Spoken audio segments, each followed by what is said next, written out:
Monday morning, off to the races. I do want to do a couple of announcements, but I'll hold off. I'll wait until we've gotten underway, as it were, and established some steam.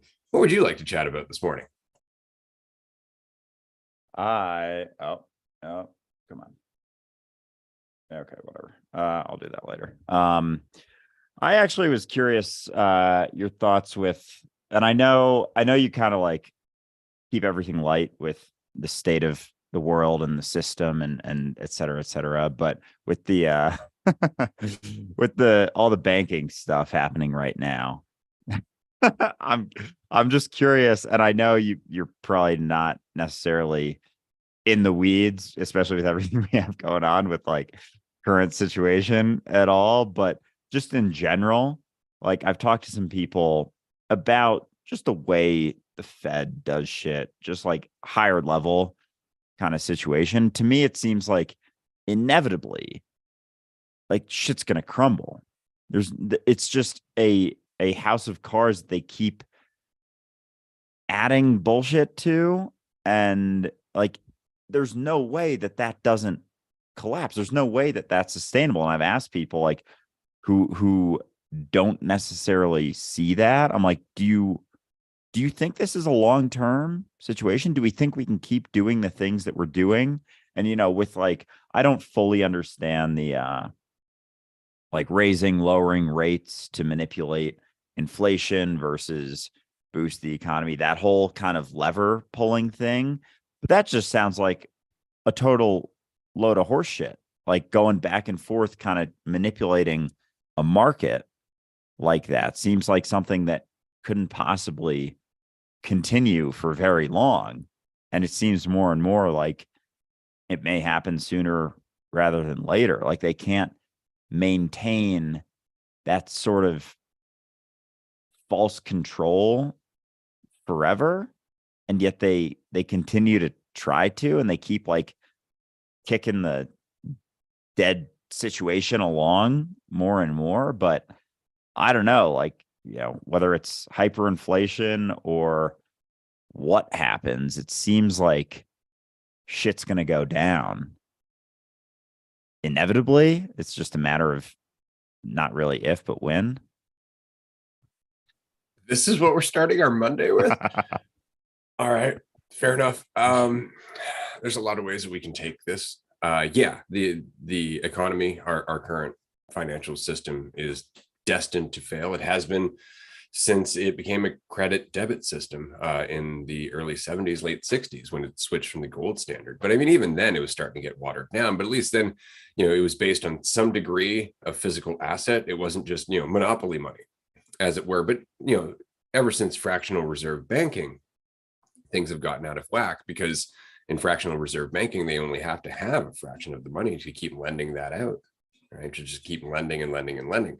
But that's not really the worst part about it. The worst part about it is the fact that all money that's created, all the money that's printed and put into circulation, is done so at interest. So all of the money in circulation, all of it, 100% of the money that is out there right now, if you were to take it all and put it together in a big bag, wouldn't be enough to pay the debt on it. Think about that. There isn't enough money in existence to pay the debt on that money. You have to borrow more money. So it's a never-ending cycle. It will continue to balloon and get bigger. And so this is why you have the raising and lowering of interest rates, specifically in terms of loans to the bank and to other banks and whatnot. But it goes kind of down the pipe from there to mortgages and other kind of loans and agreements and so on and so forth. But so that whole thing. So if you look at the money supply, because every dollar printed lowers the value of every other dollar in circulation. But that's not the only way that money is created. Like actually physical money, your dollar bills are a very small percentage of the money that's actually in existence. Most of the money in existence is digital. Most of the money in existence is just exists as mortgages, as loans, as agreements between banks, things like that. Penal sums are the creation of money. So every court ruling is the creation of money. Every time you go to the bank and you borrow money, they're not looking and borrowing. They're not, You're not actually borrowing it from them. They're creating it as soon as you've taken it out. Right. So each and every time we're just ballooning the money supply. And sometimes they want to encourage that to drive the economy as well as to fill their own pockets. And so they will lower the interest rates and make loans more available, which they say, kind of makes business boom. But what it really does is push the economy to create a bunch of shit that it may not really need out of greed. Because now, we got all this money. We got to build these giant projects. We got to do all these things and so on and so forth. And so what's interesting about that, and somebody else brought this up recently, and it's true if you want to simplify it this way. If you think about it, when they lend out money like that, or when they make money more available, they are making jobs easier to give because they're making it possible to pay more people by just throwing out more money, right? And yet when they raise their interest rates, because that's how they're trying to control inflation, right? They raise the interest rates so everybody has to start pushing money back in towards the banks. That's what brings it out of the general population. So they're trying to decrease inflation by basically charging people more money on the money that they put out there already. Well, what happens when you do that? When you raise interest rates on mortgages and loans and lines of credit and all this other stuff? Businesses have to shrink. People have to get fired. So not only are they decreasing inflation, they're causing unemployment. So either way, there's massive repercussions to, because like if inflation increases and unemployment decreases, it's like, yes, there's more people working, sure, more people making money, but is it almost like always sort of in balance with inflation? Like, yeah, more people have jobs, but now their money's worth even less. Correct. Now, if that were to be just left alone the way it is, that'd be one thing, right? Because maybe you could make that work, just ballooning and contracting and ballooning and contracting. But while that is happening, what you're also having is the reallocation of wealth from the rich, or from the poor to the rich, right? And so you have people who are still working for minimum wage, which is below the living wage, right? So they have to have 2 and 3 jobs, while the rich are claiming the biggest profits they've ever had. So you see how all of a sudden all that excess money is being pooled to one side, right? And what's worse is that this mechanism of inflating and then deflating the economy is a mechanism of basically pumping the wealth out of one side into the wealthy, because they know how to do it.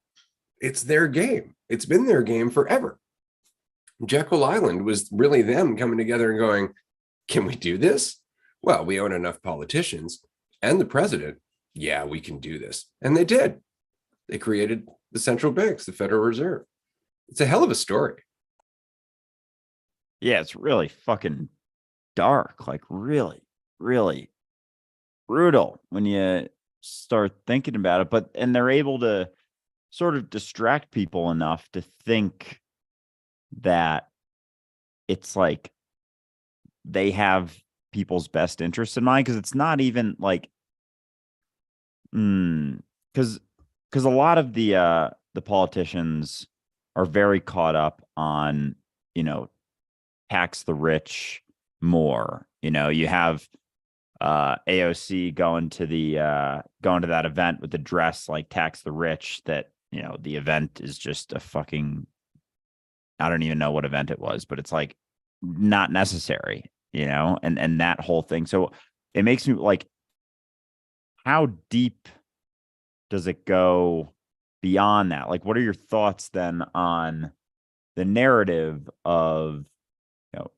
just tax the rich? That's like the answer to everything. If we just took that money from them, we could put it into other things. But in the system, the way I'm starting to understand it more, it's like with the deeper rooted stuff, like that money would get pulled out anyway. Say, for example, like every billionaire got taxed 80% or something, and they just took all that money and I don't know what exactly they would do with that, but say they were actually did have good intentions with it, and moved it. Exactly. Like laughable, but they had good intentions and moved it into actually helping lower income people. Like how it seems like with the way the system is running, that money would get sucked out of them pretty quick anyway. And so those making the decisions, the Jekyll Island crowd, like, are they even a part of that whole tax the rich narrative? Like, would they even be taxed? Like, is there even a way to do that? Because income tax used to not be even a thing. And so it seems like another sort of facade, not facade, but I think you know what I mean with like not the answer. And yet that's the narrative push. Like, oh, if we just tax people more, then everything will work out. But it seems like that's completely separate from like what's actually happening, the system. Because they know it'll never happen. Like it's never going to happen with our current mentality. And the reason being is that there's too many people who want to be rich. And every person who wants to be rich is looking at the threat of more taxes in the future going, that's not fair. And that's a lot of the argument. That's what it is. And that's the big thing, is that we all want to be these rich people.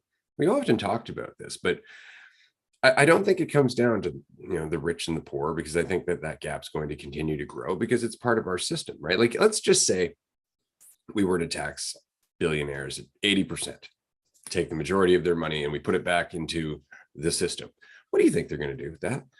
Do you not think that they're going to pay for government contracts that go to specific companies that are going to make more profit on those contracts and thus line the pockets of the politicians to begin with? It's just going to be the same shell game under a different mask. It always is. Like, there's God, I wish I could remember what the website is right now. If anybody knows it, put it in the chat. We're basically in the US, all of the government officials are now forced to disclose their investments as of, I think, last year or something like that. So there's a website you can go and find out what Nancy Pelosi has invested in this year, what every other senator and congressman has invested in this year. And you watch how often they are investing in things that are very much being swayed by political decisions that they know the outcome for. This has always been the case. It will always be the case. If we take money out of rich people and put it into the government, that government is going to find a way to give it back to those goddamn rich people. I promise you. And because the government is run by people who want to be rich people. And it's just a matter of time until that carrot gets big enough that you sell out, especially in a mentality where you think that your value is measurable, that somehow you are more by having more. And that's what's got us, is this mentality. Because remember, this money thing, this financial collapse, this is just a phase to something else. Everything else is, or everything is. David Icke, regardless of some of his other stuff, makes a great point about how the common strategy, and I know we talked about this in season 1, is problem, reaction, solution. Introduce a problem, wait for the reaction, and then introduce a solution that benefits you more than others that you've been waiting to introduce since you created the problem to begin with. Every problem is an opportunity, and that's how they look at it. So this financial collapse, or this financial crisis, is going to cause more desperation, which is going to drive up crime, which is going to drive up the division, which is going to drive up the mental health problem, which is going to make people just crazy and uncertain and willing to join a social credit system that offers them rewards for performing adequately. I just got chills down my spine. God damn. I know you've been through all the I want to just hold on one second, because we had a question. Somebody just got a bunch of ads on Twitch, and I discovered something today. If you are a subscriber on Twitch, which is a paid subscription, I don't think it's much per month. I honestly don't know, but there's no ads for paid subscribers on Twitch. So I just wanted to mention that. Back to you, Andrew. Yeah, definitely hop in that subscription if you don't want ads. I think does YouTube have less ads, or They still have ads. okay. All right. Never mind. Okay. So I know So I know you've been through, the gauntlet of the depths and darkness and greed of the system, but I'm still learning about it. But it's so with and that last part with the social credit system, like that seems it makes me like sick to my stomach that people are gonna willingly just run to that and think that it's like a good thing. Like that video, that fucking World Economic Forum video of them monitoring your brainwaves at work so they can see what emotions you're embodying and whether or not you're likely doing work or daydreaming about something, and then like monitor that and talk to you about it, like basically be inside of your mind to a degree. Fucking scary, but there's people who are hype about that. Like that's fucking so frightening. And so with the social credit system, like central bank digital currency, they're trying to push that, and I'm sure they're going to be interconnected if they're able to run with it, but they're pushing that like it's an alternative to Bitcoin. And I'm, I like Bitcoin. We'll see what ends up happening with all of that. I see it as an alternative, but at the same time, you know, I'm curious your thoughts on that. I know we talked about that a little bit with Sean Webb in that episode. But it seems like, central bank digital currency, things like that, they're pushing that as like, oh, it's like Bitcoin, but it's controlled and it's safer and blah blah blah. And it's like everything that Bitcoin was made to counter. Yeah. And so with inflation, central bank digital currency, like as you said before, the physical dollars out there aren't that high of a percentage. Like we already have digital currency essentially, and now they're pushing this thing as if it's like better for us, it's the future, and they can inflate the fuck out of that too. There's nothing stopping them from doing that. It's monopoly money just the same. And so it just it But you see, seems like they're offering us what we think we want under the guise of their. It's the same thing as always, right? It's like, digital currency is hot now. Everybody kind of wants it. It's like, perfect. We can give you that with our guarantee that we'll take care of it. And of course, people want to believe in the system because the alternative, as you're recognizing right now, is a certain degree of terror. The alternative to believing in this system is to recognize that it's not really here for you right now. And that's uncomfortable. We don't want to take that in. We don't want to take that in. We want to focus on our comforts. But I just want to toss in this, okay? In 2005, I think it was. This is how far this has been coming. I've been watching this come for a while. Right? There was a club in Florida, I think it was, that was basically experimenting with RFID, right? Basically radio frequency ID. And it was like the size of a rice grain, a grain of rice. And you just had to have it basically injected underneath your skin. To get into the club, people did it. People did it. A lot of people did it.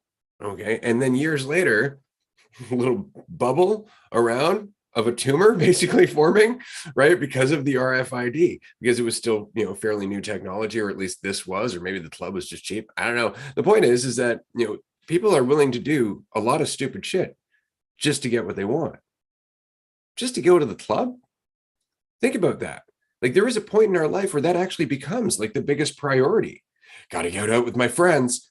We are so easy to manipulate at that point. So easy. And they know it, right? It's not even like they have to try, right? We are in a mentality where our biggest ambition is to feel better. All they have to do is scare us enough and then offer us a way to feel better. We're in. We just saw that. We just saw that. Yeah, it really is frightening, and like that puts things into perspective because you see that it's as much. Yeah, sure, the system's fucked, but like so are we and our priorities.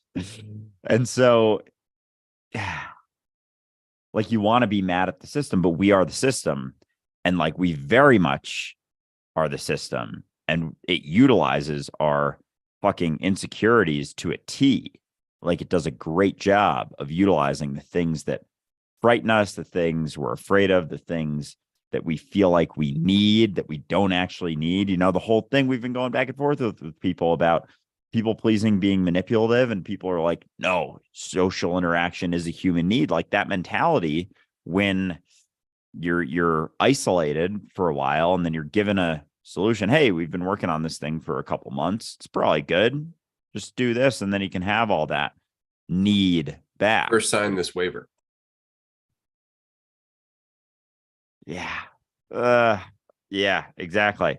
So yeah, I don't know. I've been thinking about this just with everything going on right now. Not that, and it's funny because it's like, to me, my perspective is like, it's going on right now. I know it's been going on, but like, it's been going on for a very long time, and we just get like bubbles of, oh shit, you know, maybe this is really, really fucked up. And something,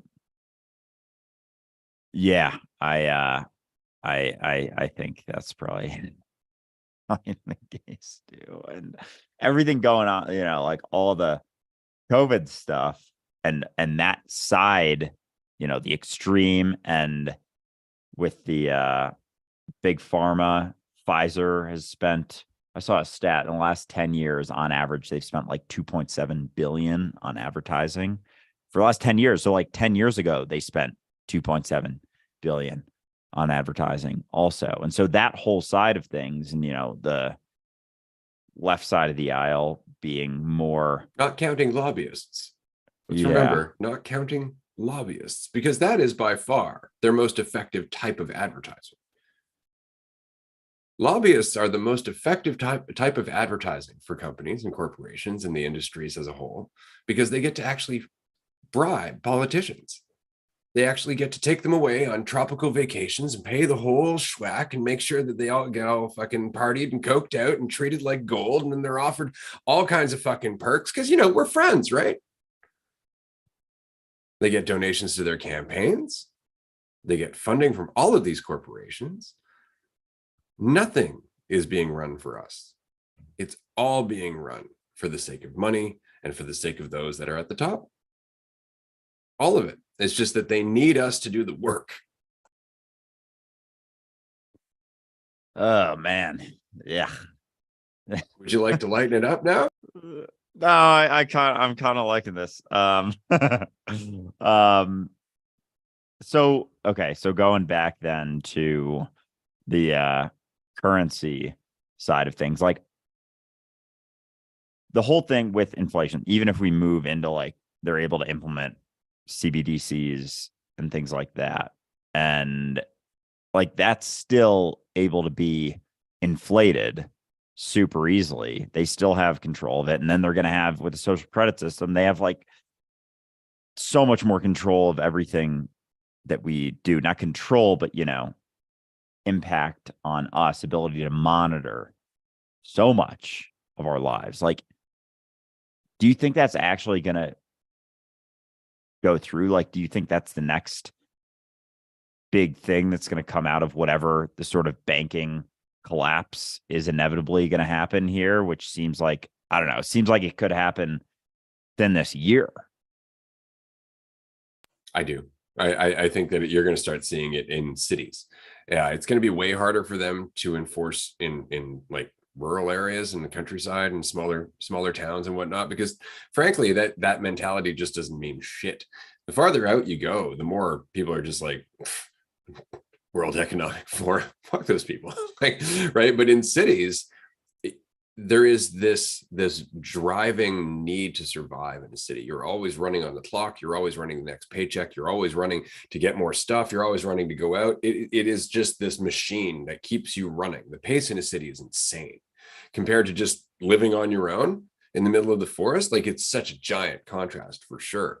But when you're living in a city and you're competing for jobs against millions and millions of other people, and all of a sudden you get an offer to say, go work at one of the big banks. Let's just say it's one of the big banks, right? Or one of the bigger companies. And in order for you to get that job, they go, oh, by the way, one of our new requirements is this new earpiece that measures your brainwaves while you're working. It's one of the biggest banks in the world. You're being offered a salary with sick benefits. The alternative is going back to your part-time job working at, I don't know, serving coffee while you wait for that big opportunity. This is it. What are you going to do? Say no? Would you say no? No, you wouldn't. You wouldn't. Within 2 years of that happening and people at those companies starting to use that, it would start to filter down because now it's just good business practice, isn't it? It's all the Fortune 500 companies are doing it. So therefore, all the new companies got to start doing it because that ensures that we're all going to work in the best way possible. And it would catch on real fast because it's a great way to basically give them control over our productivity. So one thing they can't control right now, what we think, how well we're working based on how much we're thinking about our own lives. So yeah, no, I think it would absolutely catch on, and only because we would allow it to do so out of desperation. So it's justifiable. That's the worst thing.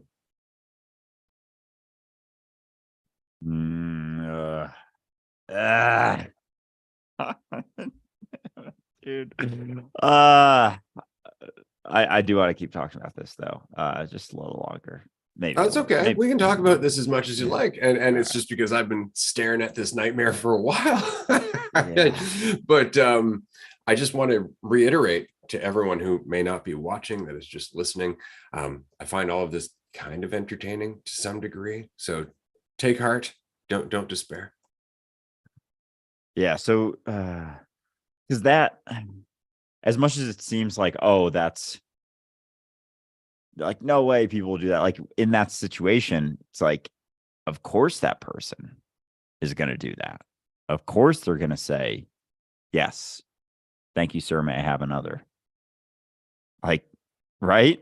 And we saw it. I mean, we saw it with COVID, how easy it was to, and thinking back, because I put up a number of stories of just, like a doctor who wasn't following the narrative, and he was like, it didn't get banned by Instagram, but it was like, there may be on my Instagram story, it was blurred out, and it said, there is misinformation involved in this post. Like, are you sure you still want to see it? Blah, blah, blah. People had to like accept that in order to watch that video because I got flagged by them. Do you want to discuss the TikTok ban?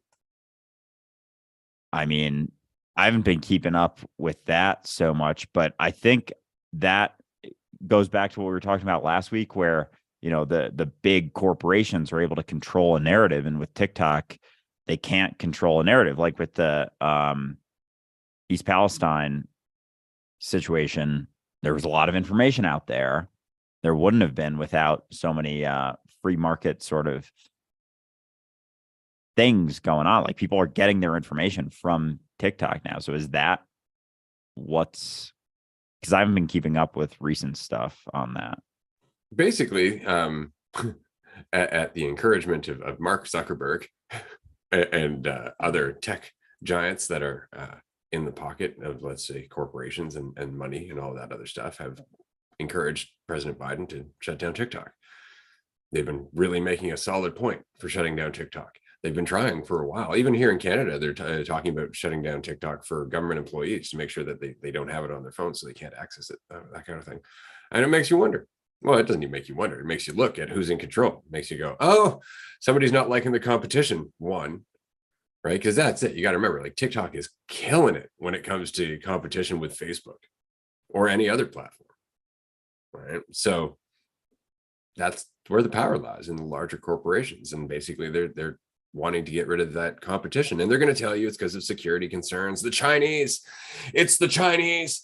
And I just find it so goddamn funny, because we've been talking about recently doing a short retreat in Colorado in June. But of course, people from Canada can't come to the United States without being vaccinated and having proof of recent vaccination. And of course, that's not happening. But they just changed the law so people from China can come over to the United States. But, we're concerned about China. Wait, so they dropped the ban strictly from people coming from China. They dropped And the requirement for testing. Yeah, yeah, but not from anywhere else. correct. Wait, so the fuck? So like, what's the thinking behind that? It's political. Right now, shit's just going fucking sideways in terms of politics. Like everything that happened in Taiwan, that set up a whole other level of discussion in terms of politics. You gotta remember, like, for Pelosi to go over and like openly recognize Taiwan as not being part of China, that's huge. Like that's a big deal. And there's all kinds of shit happening in the China Sea. Like China's been building a military for years. They have shit tons of plans, and now they're building aircraft carriers. And they're very much saying like the China Sea is ours. It's ours. And for years, the American military and their arsenal has basically been holding that at bay, saying, no, no, no, no, we police these waters. Right. But that balance of power is shifting, as well as the world reserve currency. You got to remember, like after World War II, the United States really did reign supreme in terms of industry, in terms of control, military might, all of that stuff. It's the reason that they called the shots. It's the reason that everything was basically centered around the United States. The United Nations is located in the United States. World Health Organization, I believe, is in the United States. Like almost everything of significant power is located in the States, and it's because they were the dominant superpower. But that's changing. Like all the BRIC countries, Brazil, Russia, India, China, and I think Venezuela. Maybe that doesn't fit in the acronym. Anyway, they're all creating their own currency. They're creating their own reserve currency, and they've done this. I think it was as of this year that they actually have implemented it. So they're finding a way to interact with one another. All of these large powerhouse countries that create oil and so on and so forth are moving away from the US dollar, which is going to undercut the dollar. China itself has been owning US debt for years and has started unloading it. Right. So the balance of power in the world is shifting in a way that nobody else is aware of because we don't watch things on that level. We're too busy worried about the price of fucking bread. Right. And of course we are. Of course we are.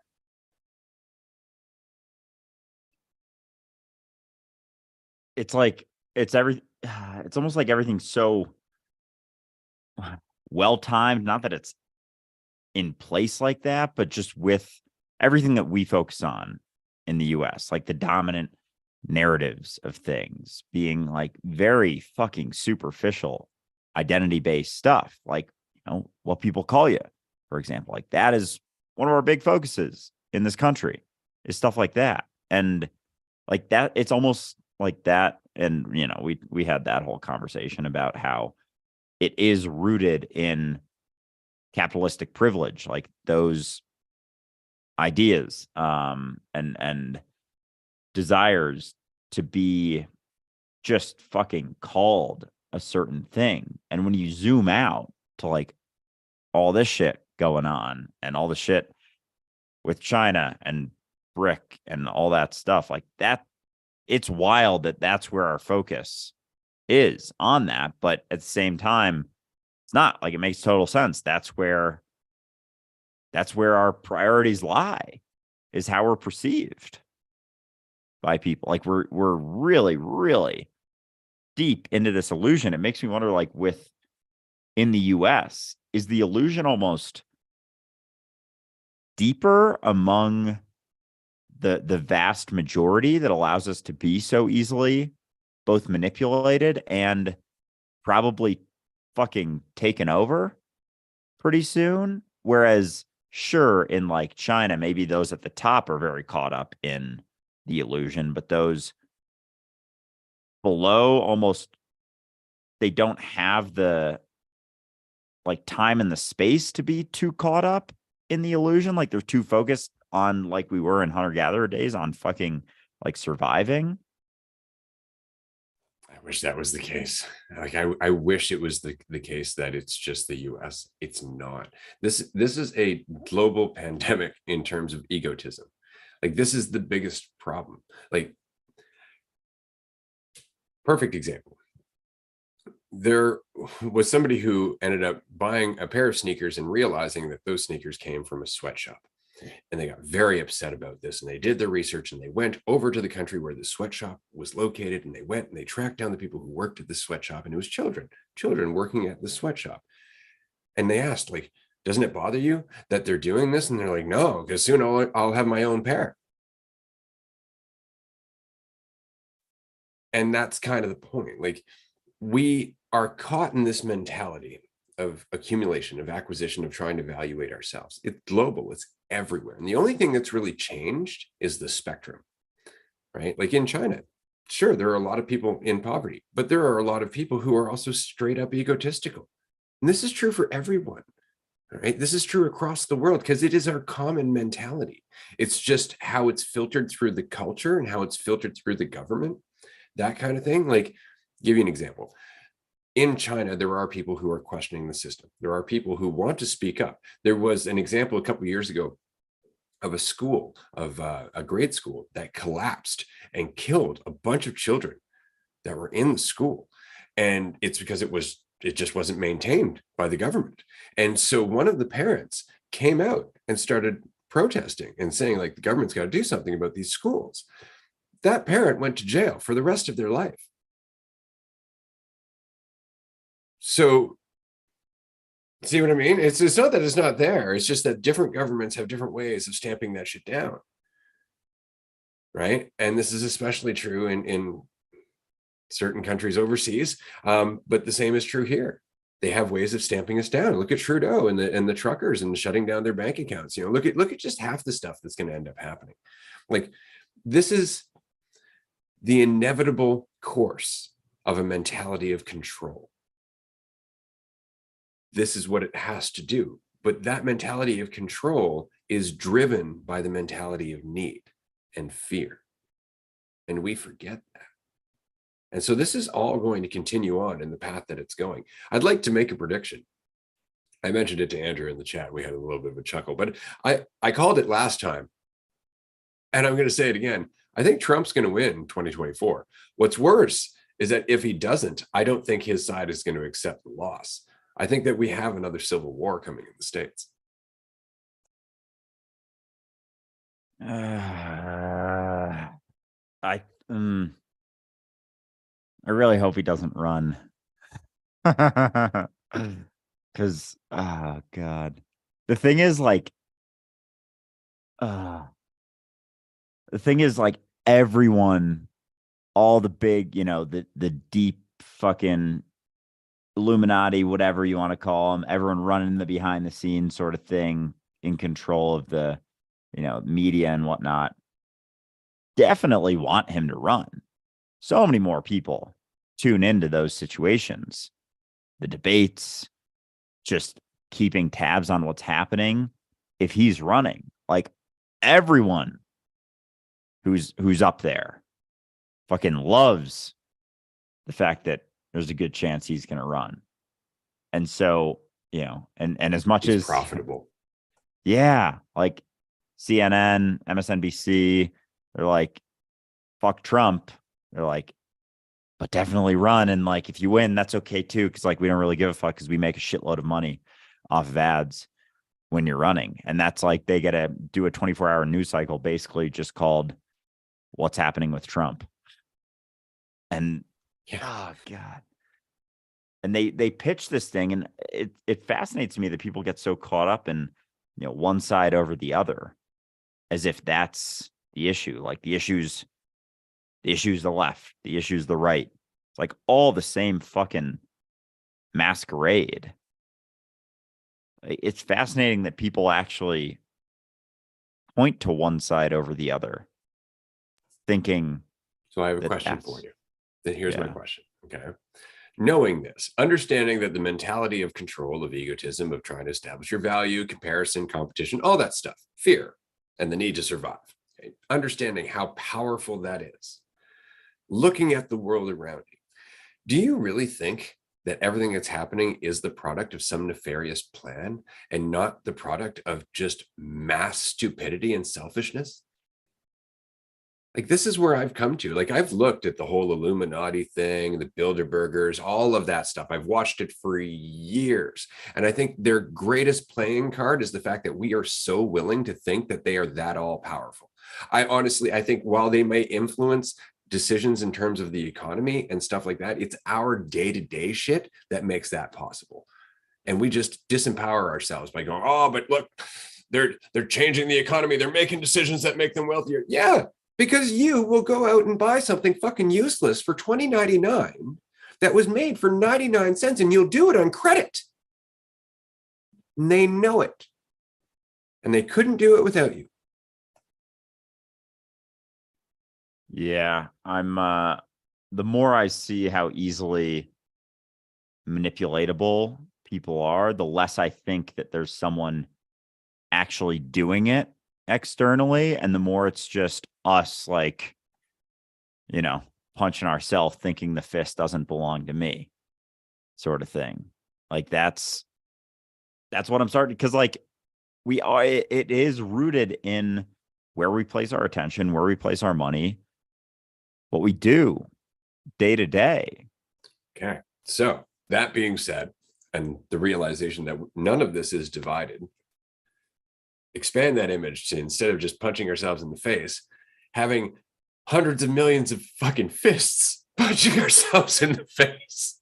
Because it's just one thing doing the same mechanism on different scales. Because we're huge. This is just you. That's what this is. On the bigger level that you're not willing to look at because you're too busy focusing on the little level, right? But it's all the same mentality. It's all just the ripples from person to person to person over time. It's the exact same thing we've been talking about. Exact same thing as we've been talking about. This is why my attitude towards this, my tone when it comes to talking about this shit is a little nonchalant.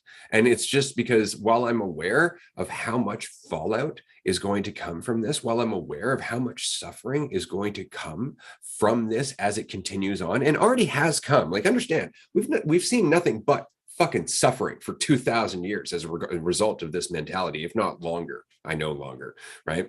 So all that aside, the suffering comes from attachment to this. The suffering starts to cease as you let it go, and you start to have insights about how to sustain yourself, as you start to come across other people who want to step away from this as well. And that's what this is about. Despite all the carrots, all the threats of the stick, despite all the influences, deciding for yourself, no, I got to start from ground up. I have to do this for me and recognize what is real and what is not, and what are my priorities, because I am not just here to feel better. That's how I fall for those carrots. That's it. That's the only change that we can make. That's what this is. You notice we never really talk about the system, because to me, it's secondary, if not tertiary, to what's actually at the power behind all this, what's actually at play, which is our mentality, your mentality. Yeah, and that's I think Zeitgeist, I think the end of that like kind of gave me goosebumps is after it went through, I think, the three situations, at least in the version that I saw, that it talked about. I think it was like 9/11, the Fed, and one other thing. It ended with, well, what is the sort of solution of this is the lack of identity, the letting go of the divisive mentality, the recognition that we're all in this together, that we are all one organism, infinitely expressed, perceiving itself as separate. And like, I was not expecting that movie to end like that. And I was like, oh, fuck. Oh, because that's what it comes to. And everyone's like, I know we talk about this all the time, and like, it both fascinates me and doesn't, given the environmental factors, how little people recognize that that's the root of it. But everyone is looking every other direction. And so like in that movie, it's talking about the same sort of recognition that we get to at the end of this. But it seems like almost everyone is settling on some superficial thing within the mentality as being sort of a solution, and not recognizing that it's just the mentality that drives this, because that mentality drives everything. It drives our desire to buy shit we don't need. You know, the whole Fight Club thing. They spend money you don't have to buy shit you don't need to impress people you don't like. Like that whole thing, as the individual perception of me is the idea that my value goes up as my bank account goes up, goes away. There isn't so much desire for all of those things that allows us to be so easily, you know, manipulated and contorted and shifted. And as much as, you know, before you were saying eventually they're going to be in our mind and be able to do that, like they already kind of are. They already have, not inside necessarily, but you know, they're able to push narratives that you are kind of forced into, not forced, but close to forced, based on how you perceive yourself and your need for certain things, into acting certain ways. So like they already do have some of that control to a degree. Oh, to the point where they know us so well. We are so predictable. So this is something that companies have been doing now for years. And I know because I was in the marketing business, and this is something that we used to consider. So let's say here's a perfect example. So there was this guy in the States, and I remember this was a great story because it hit the news, and he was pissed. He was really upset. He ended up getting a flyer from, I think it was Walmart, and he had a membership at Walmart and all that. And of course, every store you have a membership at, or if you have one of those cards, they're tracking all your purchases according to the information they know about you, your age, where you live, gender, all that stuff, right? And so what they do is they've learned to anticipate what it is you're going to buy based on what you've already purchased and your age and all of this other fun stuff. And so this guy all of a sudden starts getting advertisements for like diapers and all kinds of other baby stuff. And he's like, what the fuck is happening? Sure enough, unbeknownst to him, his teenage daughter was pregnant and had been going to the store to buy things without him knowing. And that's how he found out. That was how he found out, because they were predicting what her purchasing would be going forward. And they do this all the time because we're that predictable. Because we are that predictable. You know, this was actually interesting. This was part of the plot of Captain America: Winter Soldier.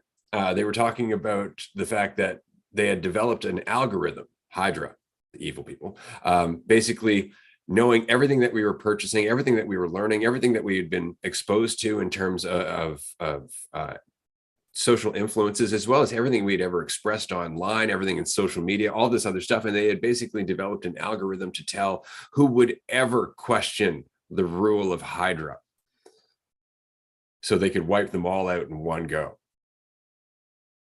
And they were saying ever question, like we can see it happening 5 years down the road based on these behavioral patterns. It was creepy, but that's exactly the direction we're going with artificial intelligence. If you think about what artificial intelligence is offering the ability to do, it's to process complex bits of information and find underlying behaviors, right? Like years ago, they came up with the technology, not just to identify you according to facial recognition, but to identify you by your walk, by your gait. They can actually identify you by how you walk using artificial intelligence, because everybody's walk is distinctive, right? So again, it's just a matter of how much they can process and how willing we are to go into their places where they control. Okay. Something weird just happened. My live from TikTok. So for those listening, I go live on Instagram and TikTok every time we do one of these lives. Just got removed for a week. My live access on TikTok got removed for a week for misinformation. Your live access was suspended for violating our integrity and authenticity policy. We don't allow content that, one, spreads misinformation that may cause harm to an individual or community of a larger public. Two, spreads misleading media that distorts the truth and may cause harm to the subject of the video, other individuals, or society. Visit our community guidelines for more information. Fuck. That's like, oh, that's sketchy. Still going hard Oh, on Twitch and YouTube though. fuck yeah. And we're still live on Instagram live over here. But holy shit. Yeah, I looked over just now and I saw there was like it like this is what it looks like. But here's the thing is that that's reported by someone. Okay. So Yeah. this is the thing is that in Nazi Germany, the biggest asset that Hitler had was the population that was willing to work with him. He actually had people that were willing to police their neighbors. That was the biggest problem. This happened during the Inquisition too. Like the biggest danger were the people around you willing to turn you in. And so this is why 10, 15 years ago on buses everywhere, you would start seeing these posters that would say, if you see something, say something.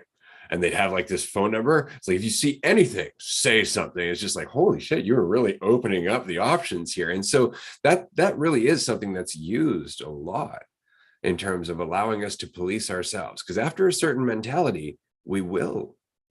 I always refer to it as the inner Nazi, right? But you just had one. Somebody came across and went, that doesn't make me feel good. This is against the system. And I believe in the system because it makes me feel secure. Report that motherfucker. And they did. So the system doesn't even need to police us. That's the problem. Damn. Oh man. Yeah, because well, I mean, we very much saw that during COVID.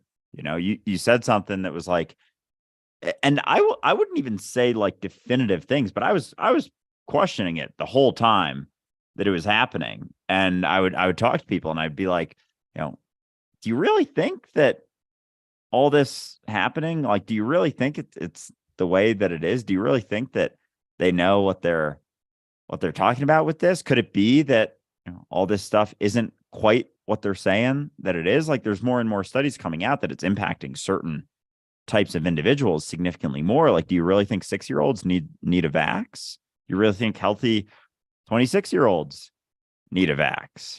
And you're like, it's not about you, it's about everyone else. And meanwhile, it's like getting the vax actually makes it worse because I had symptoms, as you said a couple months ago or a year ago now. Season one. Yeah. Yeah. Like it hides the symptoms. So as you travel around with the vax, you're actually more likely to spread it. Whereas if you didn't have it, you would feel the symptoms. So then you would know that you had it as opposed to, you know, having no symptoms and pushing it around. But and so I would bring stuff like that up and people would be like, oh, you fucking conservative piece of shit. Like you don't care about anyone but yourself. And I was like, oh my God. I promise you, I'm not like fucking hardcore conservative, but like, God damn, there is something happening here that's just weird. It was one of the first times in my life that I've gone through that. Just like, this isn't making much sense. And it seems like there's a lot of people benefiting from like even that question. Like, do you maybe wonder if there's an ulterior motive here to pushing vaccine that they're about to make a shitload of money off of, that the ones telling you that you need it are the ones making a shitload of money off it? I'm not even making any assumption here. I'm just saying, like, you ever wonder, like, doesn't that make you think for a split second? Like, Couldn't be. there's something kind of weird going on. Like the ones telling me I have to get it are about to make a fuckload of money off of me getting it. Isn't that like, I'm afraid. yeah. Isn't that a little bit alarming to you?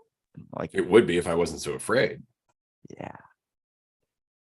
Priorities, right? If I'm afraid for my life, I'm not really thinking about the person who's trying to take my money. Right? It really just comes down to priority.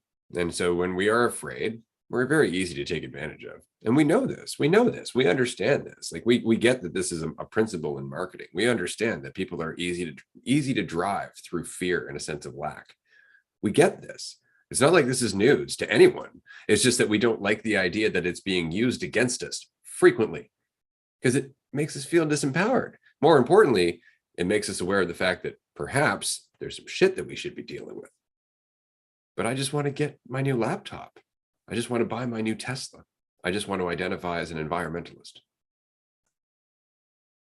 And I guess, you know, And a lot of the arguments I would get is like, okay, I don't care as much about that. Like if it even helps a little, it's worth it. That sort of thing. Like we're settling for fucking bottom of the barrel type things. Like maybe, I don't know, maybe it'll help a tiny bit. It's not going to hurt. And it's like, maybe it will. Like, why do you assume that it's not going to hurt? Like, where do you think their intentions lie if they're about to make a ton of money off of this? Do you think they really give a fuck if some people experience some repercussions, some side effects to this? No, of course not. Because if you experience some side effects, you go back to them and give them more of your money. So when you start seeing things like that, it's like you gotta, not that you gotta, but like I can't believe people don't fucking question and wonder about that. Like you start experiencing some side effects, like they get benefit from that too.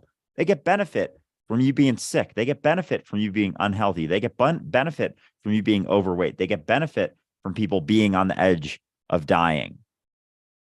Like Being depressed. Yeah. Oh yeah, no, there's a whole industry. That's the thing. This is why I liked your video last week about our business plan. About the fact that the business plan is just terrible. It's just terrible because we're saying you don't need anything. You are in fact enough all on your own. You don't need us. You don't need an answer from somebody else who claims to be enlightened. None of that. You just need to self-reflect, give yourself some space, maybe, love yourself a little and stop trying to identify with everything that you think gives you value or certainty or anything like that. That's really it. So it's not great in terms of a repeat business model.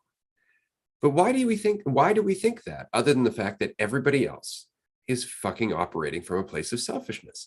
Everybody else is trying to take advantage of that need. This is, again, a foundational fucking thing in business. Find a need, fill a need, right? Like that's exactly it. And so we keep finding more needs to the point where we're coming up with things that people didn't even know were needs, right? Like Facebook. Facebook capitalized on something that people didn't even recognize that they wanted. All of a sudden it's like, look, you can be connected to people online.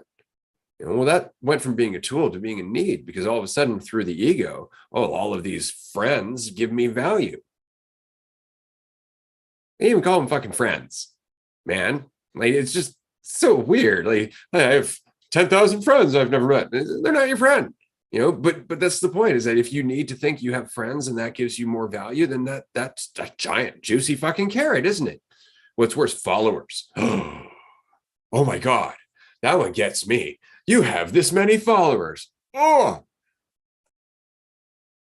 they really do use terminology that's I don't know, just like kind of creates distortion in and of itself, and creates this idea of value based on arbitrary metrics and numbers. And that's something, it's funny you bring that up of like friends and how many people do you actually know? Like that's something my parents couldn't wrap their heads around back like early Facebook days when my siblings and I had stuff like 2010, 2012.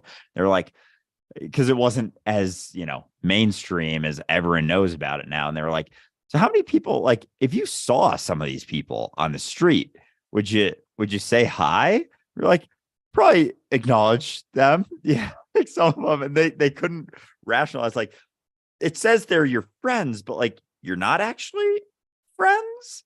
And we're like, yeah, it's not really like to say, it's like in-person friends and Facebook friends are a different thing, but they become sort of an overlap and a lot of I don't know, just like confusion between like what is I want to say like what is real and what isn't, but it's like, that's always up for debate, but online versus in person, that whole thing. And now Facebook's trying to take it even farther, or Meta, into the metaverse and into virtual reality, thinking that, online friends weren't enough. And now it's, living in an alternate dimension where, they probably have even more control of everything, significantly more. But people are like running to that, thinking how cool all of that is. Like fucking scary. it gets worse. It gets worse. Okay, so now we have the rise of fucking Meta, right?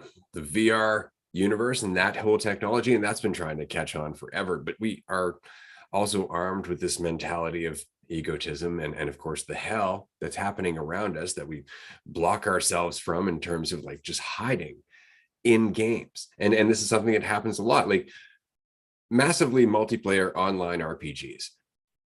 They've been around for a long time. I remember fucking EverQuest, like back in like 2000 or something like that. Anyway, it's been around for a long time. And I've seen so many people just get lost in this, where they start to identify as the character that they have in the game. They're going out of their way to talk to only people that they interact with in the game. Minecraft. Holy fucking shit. There are so many kids that are so lost in Minecraft. I remember having a client, it was this kid who had never been camping, but was telling me about going camping in Minecraft. So sad. It was just so sad. Like they were talking to me about playing in the backyard. And I'm like, hey, that's fantastic, until they mentioned that it was in Minecraft. And why? Well, because you're surrounded by egotism. Because the fact is that most other children suck because they are raised by egotistical parents. So they've learned how to judge and compare and compete and all that other fun stuff. This is something that my daughter goes through all the time. She's like, why are my friends so judgmental? I'm like, because they're teenagers and raised by judgmental people in a judgmental society where everything is judging them. Welcome to the party. Right? So that's difficult. And so what do? We get lost in our phones. We get lost in fucking Farmville. We get lost in all these virtual environments that pull us out of reality, because reality is fucking terrifying. So they've got us going that way too, right? It's not that they need to take advantage of us. They just need to give us ways to run from ourselves, because that's all we want. That is the biggest product in our society, escapism. Yeah, and it's almost like with virtual reality and like video games into VR, AR type stuff. It's like when you take a step back and recognize that you're not what you think you are. It's like we're already sort of caught in this character right now. And as you said, like escapism is one of our favorite current pastimes. Like we're escaping from this character that we aren't even, but we believe that we are. And then we dig into online multiplayer games, identify with that. Then like that isn't quite enough, or there's more to get through that. And so it's like another layer into VR or whatever. And then we start to believe that we are that character. And that's where our value is measured based on how we're perceived in the game. And then as that becomes oversaturated, who knows what other layer. It's like we keep digging in to identity, essentially deepening into identity, because we believe this is what we are, and we're not crazy about this current situation. So we're trying to escape, whether it's into VR or off of Earth onto fucking Mars, something, as opposed to recognizing the reality of you here and now, what you actually are. But we've gotten so caught in this kind of layer of identity, believing this is what I am, that now our options are either basically just like to escape this somehow, because we believe this is what we are, and we aren't willing to question this sort of level of reality. And so we're just more and more trying to escape into things, and people are more than willing to take advantage of that desire to escape in whatever form that takes. And there's so many fucking forms that it takes. That's just doing business though, isn't it? Isn't that just business as usual? Isn't that exactly how we justify it? Oh, I gotta eat, right? This is exactly what good business sense. And that's how we justify it. We really do. It's just business. Not fun. And it's just become, I don't know, something that we've done for so long. Being self-serving and justifying being self-serving, justifying this mentality that I'm in this on my own. Fuck all y'all. It really is. That's it. Every man for himself. And it's just dominant. It's just taken over everything, because again, we appear to be divided. We see ourselves as divided. We don't recognize Nobody's in it on their own. We all affect one another. All of us, regardless of how far you are, whatever it is you do changes everything. Changes everything. You may not think it's a lot, but in your entire lifetime, you have to remember it's a lot of change over an entire lifetime. It's a lot of change. One conversation can change the whole course of everything. Jesus Christ, one person getting shot ignited World War I. Doesn't take much. Enough pebbles cause an avalanche. Keep that in mind. Like, we are not disempowered. We don't lack the ability to change all of this and change it fast. It's just that we lack the mentality. We lack the responsibility. We lack the perception, or rather the awareness, that division is just a perception. And that the more we invest in that perception, the more division we get. And that's very much what we're getting. Shit tons of division. Division every way you can. And what do we keep doing? We keep investing in more fucking division. What religion are you? What nation do you identify? What do you believe in? How do you dress? How do you fucking identify? All this shit. It's all division, all of it. And it's just because we keep thinking like that's the path. Aha. That cell is going to offer me protection. It's like, no, motherfucker, it's still a prison. That's all it's going to do. Sure, it's going to make you feel secure, like a prison cell. Is that the kind of security that you want? Is it? Where you're afraid of all the other inmates that you can't even see because you're too busy staring at the walls of your own cell? You're afraid of shit that's not real. You're afraid of things that you're projecting based on your own fears. Largely, this is the problem with conversations like this, is we start to look at the system and all the shit that's working against us, and we actually start to feel like it fucking matters. Just because it's so big and we don't recognize it got here through us. But you see immediately, well, no, it's been here forever. Yeah, it's still you. See the perspective? Immediately, you're like, well, no, this is me. And that's the mentality that fucks us. It's the mentality that enables NIMBY. Not in my backyard. It's all you. It's all you. The children that follow are you. The mess you're leaving now, you're leaving for you. That shift in mentality changes everything that we do. But anything short of that shift for its own sake won't work. It won't work. I've been looking at this forever. It just won't work. It won't take root. It's the reason that Occupy Wall Street fell, is because it divided itself. They couldn't even get along amongst themselves, regardless of the fact that they all knew something was fucking wrong. They're still caught in that illusion, that perception of me. And they see, it's like everyone, not everyone, but most people can see something wrong, but because we overlook that, identity not being the truth of what we are, we look beyond that into everything else. So it's like we're missing the root. It's like we're standing on the root, looking out into the field or looking at the rest of the tree, thinking that that's where the solutions are going to be found in everything external. And there's so many iterations of that people get caught up in thinking that everything outside of me has to change. But as you said, like, that's what got us to this point, was that illusion, was that perception of identity. And so as long as we maintain that, no matter what we turn to, no matter what we look for, it's not going to be able to take root, because we're not changing anything about the foundation of what's driving this system, which so this brings me, and I know we got through past the money stuff, but I did want to come back to Bitcoin for a sec, because I see that both as something that is different, that could help in a sense, but at the same time, it's still one of those things,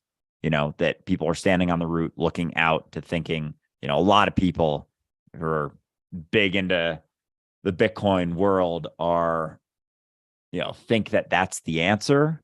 Like, the money's broken, the system relies upon the money, fix the money, fix the system sort of thing. But if it does take root, if Bitcoin becomes world reserve currency, something, it's still within a mentality, within the same fucking mentality. And the people, like, I see some motherfuckers on the Bitcoin side, like Bitcoin maxi side of things, who are deep into identity, like very deeply rooted in identity. And so as much as it's I don't know, much better money than what we have right now, it's still, if it's utilized within the system of identity, like there's going to be plenty of pitfalls as well. And especially within as massive of a system as we have now that relies upon control, like, I don't know. It makes me wonder how that would play out. But I'm kind of curious your thoughts. I think Bitcoin, as well as Ethereum, is kind of a step in the right direction. But I think, again, it's distorted by the mentality. Exactly what you're saying. Like, how many people invested in Bitcoin are doing so because they want to be Bitcoin billionaires? Like, how many people invested in Ethereum are there because they want to be fucking quote unquote whales? Right. And that's largely the problem. This is something that you and I have kind of talked about. And it's something that very much I'd like to move in the direction of, in terms of having our own cryptocurrency, but also in terms of like being closer to something like Ethereum, in that it can also be used for contracts. It can actually be used for applications. It can be used for a number of things. It can be used to transfer information as well as value. And doesn't that make a lot more fucking sense? Right. But to me, I think it would be more interesting to me to create something that owning part of, like we were talking about the DAO, for example, the Dualistic Unity DAO that we're working towards having programmed at some point. We're owning a token in the DAO. Wouldn't necessarily, like, it would have value, sure, but short of that, because the DAO itself would be taking all of the value that it has and putting it into resources that continue to yield more each and every month. Owning a token would then therefore give you a monthly revenue rather than just a one lump sum. Like, sure, you could sell it, but owning it would give you a monthly income. So that way you could continue to live at a reasonable salary. And then all of a sudden we can create more tokens as we start to get more resources. And so everybody is being given, let's just say, $4,000 a month, as opposed to, something that's like, I could sell this for billions, or if I owned more of them, that kind of thing. And it gives you a voting share. So you can actually vote on the resources and where they're going to be invested, and help in the growth of Dualistic Unity and all that fun stuff. So it's more of a community and participatory type of currency where everybody isn't necessarily trying to get the most. Everyone is benefiting from the growing pool, from the growing resources, from the growing investments and everything else. And that could be investments in things like land. It could be investments in agriculture. It could be invested in cryptocurrency, liquidity pools, staking, that kind of thing. Like, there's so many things that if we had the mentality and the wherewithal, we could do together, and all of us could benefit if we could just get out of this mentality of needing to be fucking crypto billionaires. Yeah, because it's that mentality that still drives the desire to own a bunch and for it to do well, is still driven by, my desire to have a bunch and, be able to prove everyone wrong who didn't believe in it, sort of thing. But yeah, now granted, you never know what people are going to do with their money, but based on the mentality that we have and historical evidence, it's most likely going to be utilized for egotistical things that give me more value, having certain things. But yeah, I mean, I don't know. Do you think,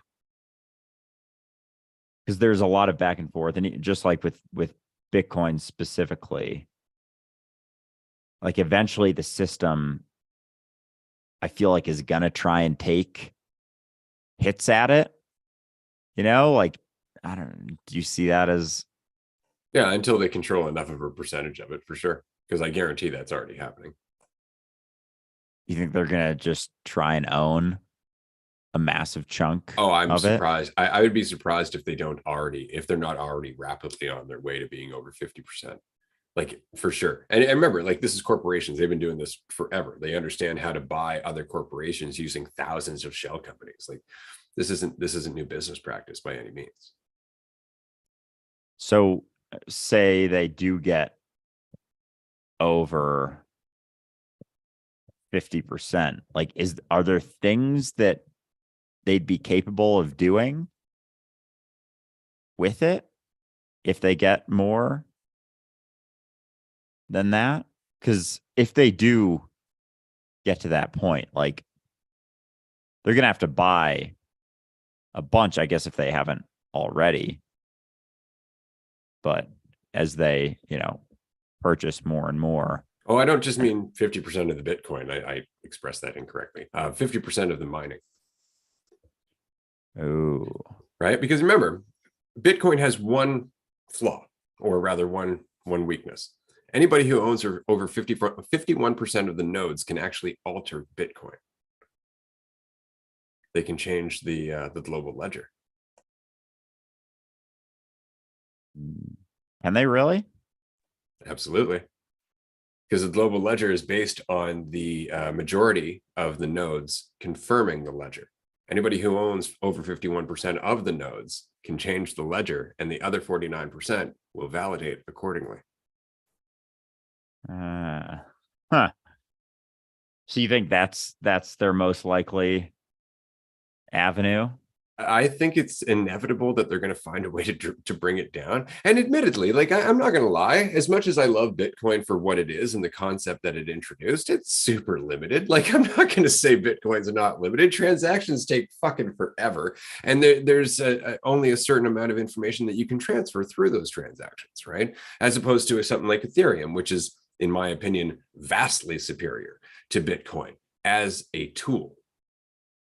Because while it can still be used as a carrier of value, it can also be used, as I said, for smart contracts, for apps, for things like that, for decentralized platforms like DTube and things like that, where it's decentralized video streaming. Like that's huge in terms of a technology. But Bitcoin being deflationary is very much what makes it so important.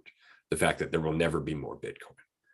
Now, if we could just take that and do it with something else, like it's so funny that we haven't, right? But if we could take that and do something else with it, where it's again not the same model of everybody wants to be a fucking crypto billionaire, but it'd be almost like, well, it'd be an underground economy in its own. The model I was talking about really would, if people could just get behind it and recognize, like, I only need a certain amount per month,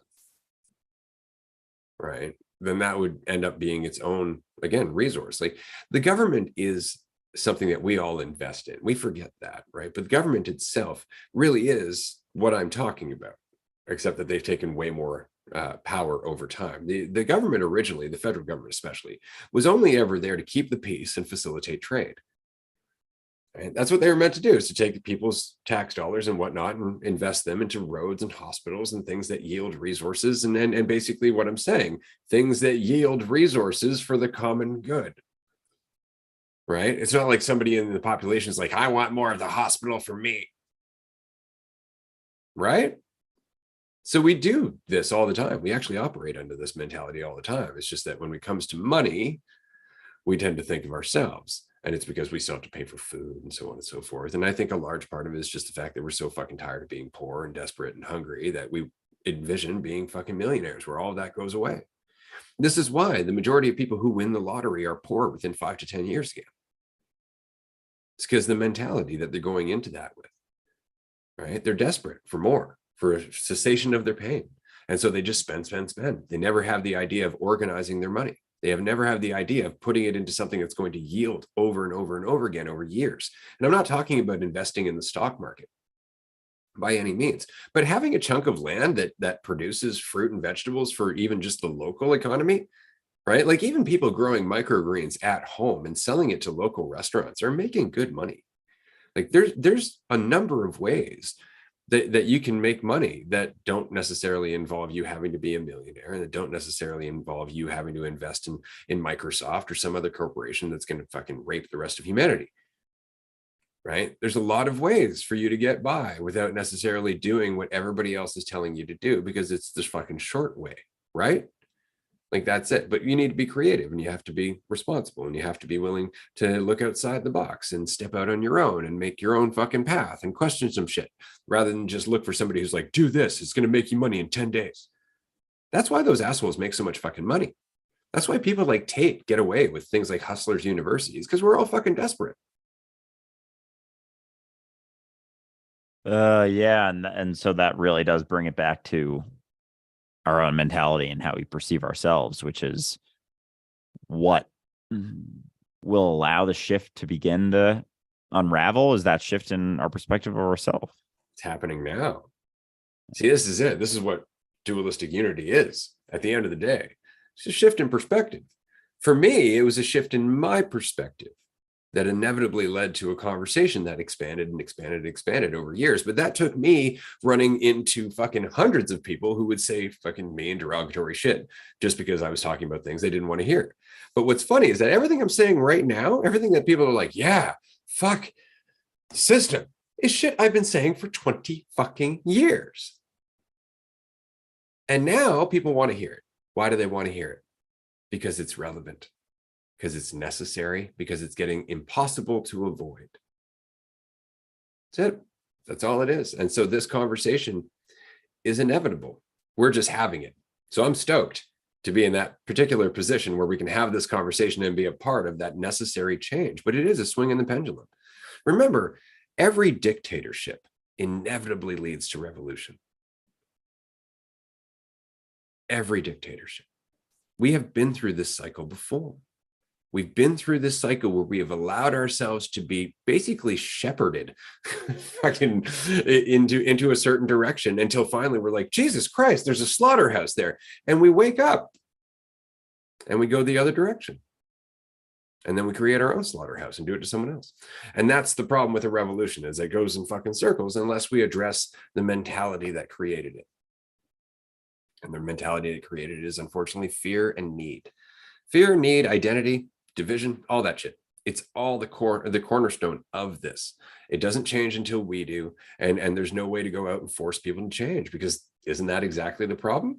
Isn't that exactly the problem? And so all we can do is just have this conversation, hope that it gets traction, just keep planting seeds.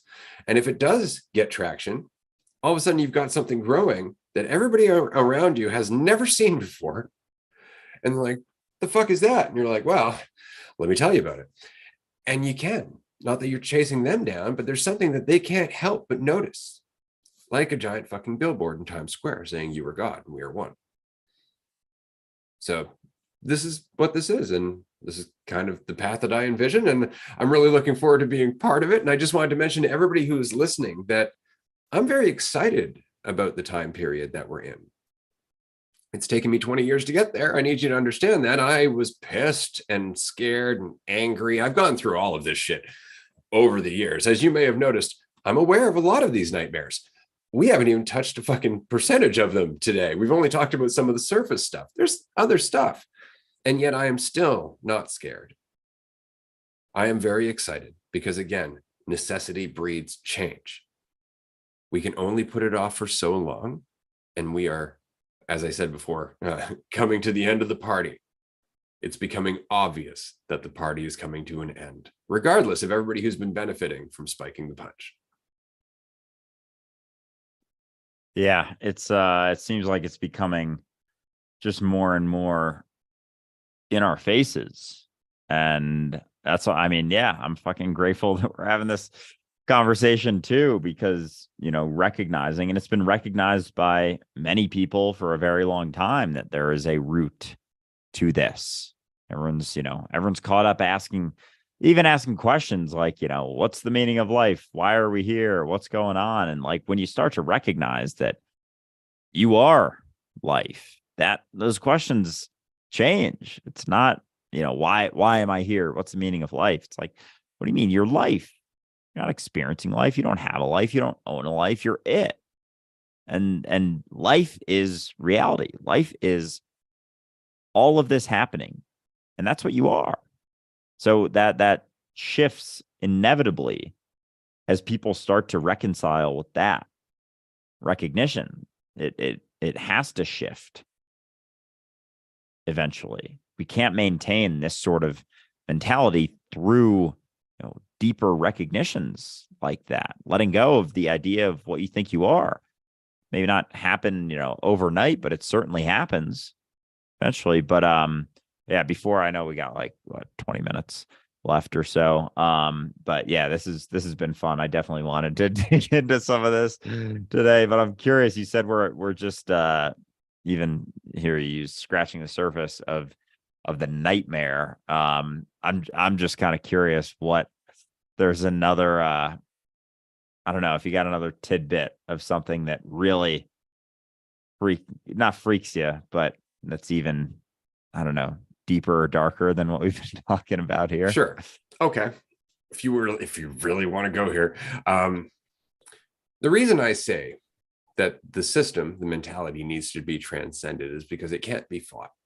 It can't be fought. This is, I think, the really big problem in terms of your average American militiaman who's like, don't take away my guns because I got to fight a tyrannical government. Man, they don't give a fuck about you. I don't care if you have a tank or a bazooka. They have drones and shit. They can target you with a satellite. They don't fucking care. Right. And this is very much the important thing. Like, none of your guns are going to keep you safe from the government suddenly, deciding that they're in control of you. But they're not everywhere. So try and remember that they're going to stick to the places that are easily controlled. And those places are always the places where people tend to go when they want to be shepherded in a direction. So just don't go there. Just leave that alone. But keep this in mind. Fighting them is what they want. Every video you've ever seen of the police beating someone up, it's always just, I'm sorry, I don't understand what's happening here. And you get a little tone in your voice. And you're like, aha, you're resisting arrest. And they beat the fuck out of you. Okay.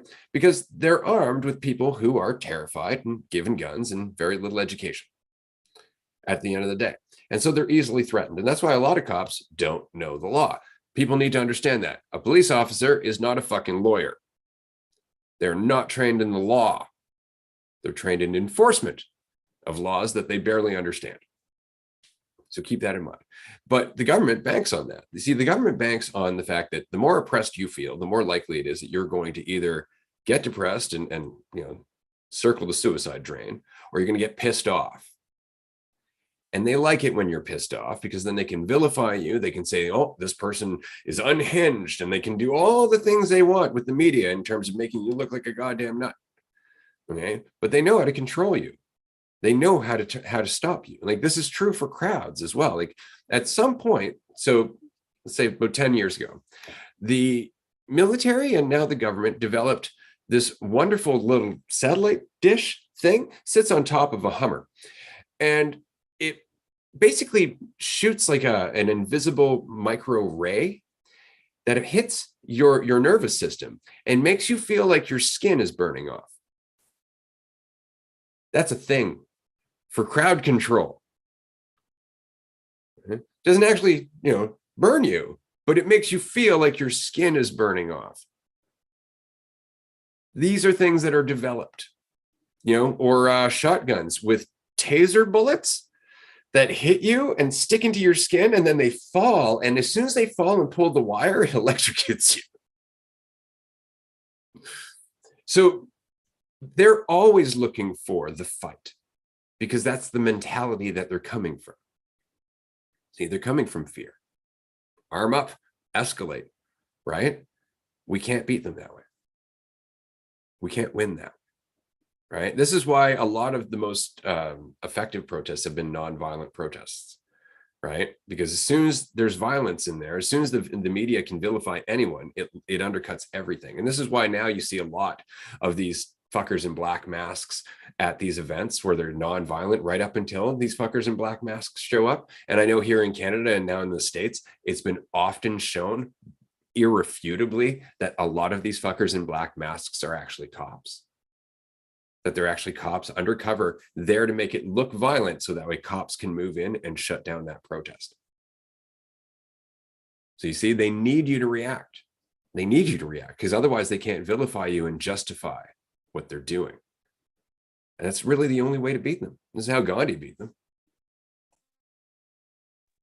Yeah, that makes sense. And yeah, I think it makes sense too that they're gonna do everything they can, in their power, like going undercover into the crowd and like causing some violence, some pushback, some sort of dispute, even. And then someone else reacts, and then all of a sudden, it's a violent protest. And they were able to infiltrate that. So I think just bearing that in mind, that like those things are always out there. They're always trying to do everything they can to justify their future actions that they'll take in order to make it seem like we don't have any power. But there's like that whole, the whole internal impact of things through changing yourself changes reality, changes because you are everyone. There is one mind that we're sort of accessing, that as your mind changes, everyone's mind changes. And so I think understanding that and like the impacts that you have through just having conversations, not needing to go out and do physical things so much, just it happens in your day-to-day interactions, letting go of your perception of yourself, like that's the actual thing that's going to have impact on that. And yet, the ego hears that and it's like, what do you mean that's not doing it? We got to do stuff, or else I got to show that I care about this. And so it almost infiltrates every aspect of things, and then just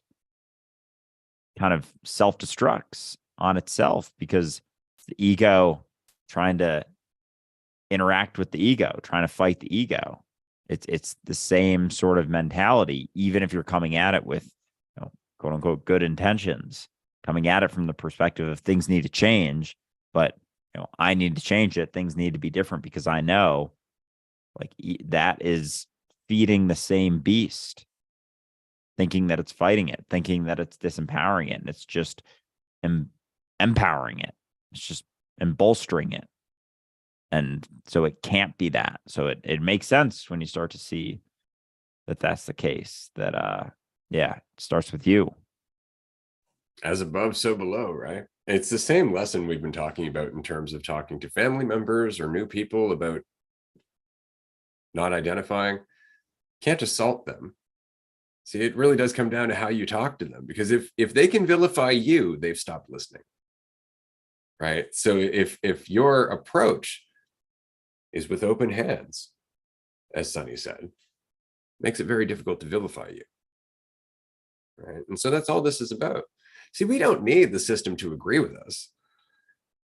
We're going to build our own network of resources. We're going to build our own community. We're going to build exactly what the system was meant to be, without all of the fallout, all of the distortion of the ego that's been created over time. We'll just do it under the surface. We'll do it in our own pocket, and we'll do so in ways that the system can reconcile, because it's under the heading of Dualistic Unity, LLC. We're going to beat them at their own game. And then we're going to be an example that there is a different kind of game that can be played, where nobody has to win. Nobody has to be better than anyone else. It's just fun to be a part of. And that's it. That's all this is. It's not about force. It's just about changing yourself. You're already doing it. And it's not just you. There are so many other yous. And this is what we're seeing on Dualistic Unity every day now. More and more people out there going, holy shit, this conversation's happening. I've been looking for this forever. Or worse, I gave up on ever finding this conversation. And here we are. Nothing makes me happier than being able to respond to somebody who's like, oh, I just wish there were people to talk to about this, and go, well, you're in luck. We have a huge Discord community and over 170 Patreon members that chat with us weekly on group discussions. We are growing. And our voice is going to get louder as we sit in the back and just sing to ourselves about how awesome life is, while everybody else is too busy with the wailing and the gnashing of teeth. Yeah, it's going to be a fun ride, an interesting ride. Absolutely. But yeah, no, I like that it all circles, as much as we dug into all sorts of deep, dark things going on. It's like, at the end of the day, it's not about focusing on that. It's about focusing on you and where you're at and what you're doing in your day to day, things you're holding on to, the ability to let go of them more and more quickly, the willingness to not need to be perceived in any way, shape, or form in order to think that your value goes up from that understanding that you don't need anything for your value to go up. You are as whole and complete as you could ever possibly be right now. And that's easier to see when you're not so caught up in trying to be seen as more valuable by people who utilize that sort of mentality in order to feel more valuable and think that that's where it comes from. And it's always a shaky stool that you're standing on when you think that it comes from that. And that's the shift. That's how it changes. That's how it all comes tumbling down and then built back up differently, which I don't know, no one's really been able to do in a very, very long time. And yeah, but we're here talking about it. So That's a great point, though. And I wanted to address this before we wrap up for the day, because the question really is, right, but how? Like, sure, okay, working on myself is going to change the world, right? But how? And it's ripples upon ripples upon ripples. Because again, all the change you're doing, all the conversation we have week to week with all the people in our community drives this podcast. And that podcast continues to grow, continues to become more enticing to advertisers, continues to become more enticing to other sources of income that we can bring in. You're helping inform the how. All you need to do is keep growing. And more of us are going to come together with ideas on how to come together. We're going to make this grow just by virtue of the fact that there's enough demand for it. See, that's it. Andrew and I are trying to create something here based on our mentality alone, not needing you. And if it works, it works, but it really comes down to whether it's going to work. And at the moment, it's working. It's just got to keep going, right? Just got to keep going. And if it's not based on trying to get anywhere, then it's just happening by virtue of enthusiasm for your own path. Like, I enjoy these episodes because I enjoy this conversation. I enjoy Dualistic Unity because I enjoy people, especially people who are recognizing that their value is immeasurable, right? That's what this is to me. This isn't a business. This isn't a path. This isn't my way to fix the world. My world is great. I just want to share that with others, right? That it's not impossible, regardless of the darkness that you come from, that kind of thing. And so as long as we're doing it for that, the how will present itself. We said this in our manifestation workshop. If anybody hasn't caught that, actually, it was one of our earliest workshops. It's a good one. The problem with manifestation is we always try to think of how it's going to happen, right? You don't know the how. All you're doing is looking at things through your very limited imagination. The fact is that you are manifestation. Each and every moment, you are manifesting your mentality. You're embodying your mentality. Reality is reflecting what you are. That's it. You don't have to try and get somewhere. It's the freedom you feel now that manifests freedom around us. We're just doing that together. Yeah, the how becomes a lot less important when you realize that it just comes down to you and what you're doing in each and every moment. It's not so much about getting to a spot. It's about allowing it to unfold and like being it along the way as your perspective of yourself shifts. The things that you think you're going to manifest aren't as important because it's that perspective of yourself that you hold on to that drives that need to manifest certain things that you think are going to raise your value. So the simple shift in that perspective, those things that you want don't matter quite so much anymore because you know that they're not going to have impact on that value. And so then the how is just you, and things start happening because of how you're seeing yourself, not because you need them to happen, but just because that's how it goes. As your experience of freedom gets stronger and stronger, it gets strong. Your experience of freedom gets stronger and stronger, and your experience includes your environment and everything else and everyone in that environment. And so, like we get so caught up in manifesting things for me, like I need this thing. But if you can embody freedom and your environment becomes freer, the people you interact with aren't so You know, they're not walking around with sticks 3 feet up their asses so much. Isn't that way more beautiful of a thing to manifest than a new car? Right? Like if people around you are actually interacting differently, simply not because you wanted them to change or tried to get them to change, but simply because you changed. Isn't that the most beautiful thing you could ever possibly manifest, is a shift in your reality through a shift in your mentality? I would like to Makes say sense from to me. somebody who's experiencing that, yes. Yeah. So anyway, it comes back to you. And I'm glad that we went in and out of everything in this conversation. I still have some more things I want to get into eventually. Maybe next week or maybe in a couple weeks we'll get back into these types of things, because at the end of the day, it's like, I don't know, interesting to talk about and whatnot, but it comes back to you. There's not some golden way to change the system outside of recognizing that you're it. And as you change, it changes. And as you drop that desire for it to happen overnight, get a little more patient, recognize the reality of what's really going on, and realize, even if you don't necessarily understand the ins and outs, the depths of the system, comes back to you every single time. Always comes back to you and the mentality you embody in each and every moment.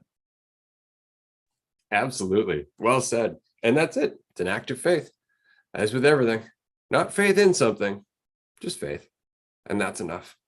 So that all said, we are going to wrap up. I do want to mention that we're going to be continuing in 15 minutes on Patreon. It's $5 a month if you would like to join us. So you get to chat with us up to 3 times a week. I think it comes in at like 30 cents an hour or something like that. The groups are fantastic. You can ask us questions. You can bring up ideas. You can share your challenges and your victories with us. You can meet some of the rest of the community, which is really where the power of this is. And we just appreciate you joining us today. As I said earlier, if you're tired of the ads on Twitch, we just discovered that you can subscribe on Twitch for, I'm not sure what the amount is. It's a small amount. And then you don't have to see ads on Twitch. So that's a solution to that. But thanks so much for joining us. This has been a lot of fun. Andrew, I got to say, I didn't see that conversation coming. I'm glad that we had it though, because I'm not going to deny it. We live in the world and there's a lot of fucked up shit happening. And it's good to get some context and some perspective of it from time to time. Absolutely. All right. I will talk to you and some of you in about 15 minutes. Looking